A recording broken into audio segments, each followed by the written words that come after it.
Napoleon Bonaparte. Certainly a unique individual in history, the last Caesar if you will. But every good movie has its cheap copy, right? In this case, the cheap copy of Napoleon is a guy named Jean-Bedel Bokassa, or Bokassa I. Considered to this day one of the most tyrannical dictators to have passed through the African continent. Bokassa was born on February 22, 1921, in French Equatorial Africa. He served in the French army during World War II, participating in the French Free Forces. He also participated in the landing in Provence in France in 1944. He also participated in the Indochina War, however, his service in the field would end in 1953. He is then promoted in 1954 to lieutenant, and in July 1961 he becomes captain. In 1962, Bokassa leads the French army and joins the Army of the Central African Republic, which had become independent on August 13, 1960. And do you know who was the president of the Central African Republic? A cousin of Bokassa named David Dacko. This adding to his experience in the French army, he easily rose through the military ranks and became the head of the army. Dacko wasn't a very efficient president. His government saw many economic and bureaucratic problems. Furthermore, he was getting closer to China, which Bokassa did not like very much. With the economy in bad shape, Dacko asks China for financial help. However, even so, he is not capable of solving the country's economic problems. Furthermore, tensions between Bokassa and Dacko grew more and more, as they had a complicated relationship. Then on December 31, 1965, Bokassa staged a coup d'état and ousted his cousin from power. He dissolved the assembly, abolished the constitution and issued decrees prohibiting begging, polygamy and among other things. At the beginning, he managed to obtain recognition from the French government and other African nations, but wait, it won't last long. As soon as he took power, he began a reign of terror, marked by persecution of opponents, summary executions, rapes committed by soldiers, etc. Bokassa's tyranny ruined the Central African Republic's international image and provoked the diplomatic withdrawal of countries that previously supported him. And what did he do then?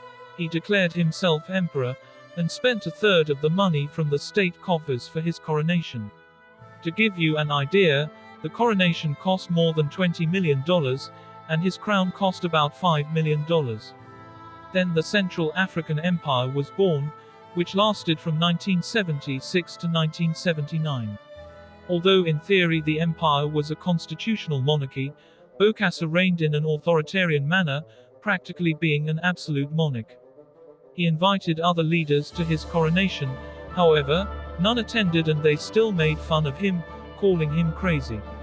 Once he became emperor, he became even more tyrannical. Any uprising or voice of opposition was brutally suppressed.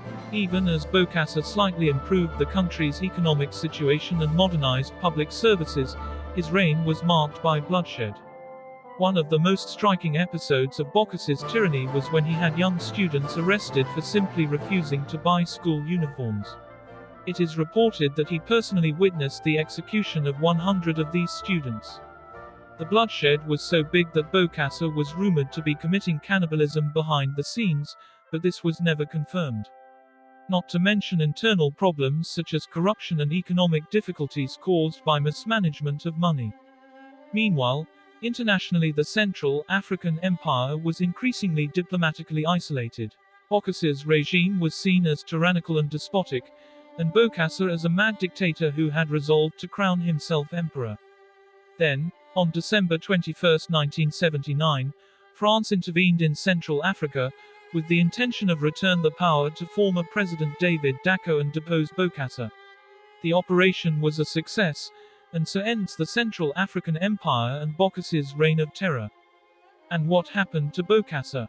Well, on the day of the coup, he was on a state visit to Libya, so he fled to Ivory Coast and asked for exile in France, which was accepted due to his military service. The fact that Bokassa was in France was shameful for the politicians who were against him. He still tried to return to the Central African Republic in 1986, where he was arrested and sentenced to death, However, the sentence was later reduced to life imprisonment and then to only 20 years in prison.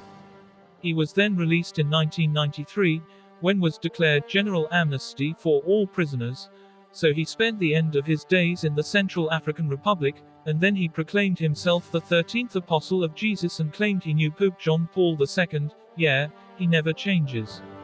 He died in 1996 of a heart attack, and thus ended the life of the first and only emperor of Central Africa. I hope you enjoyed it. Please subscribe to the channel and give it a like.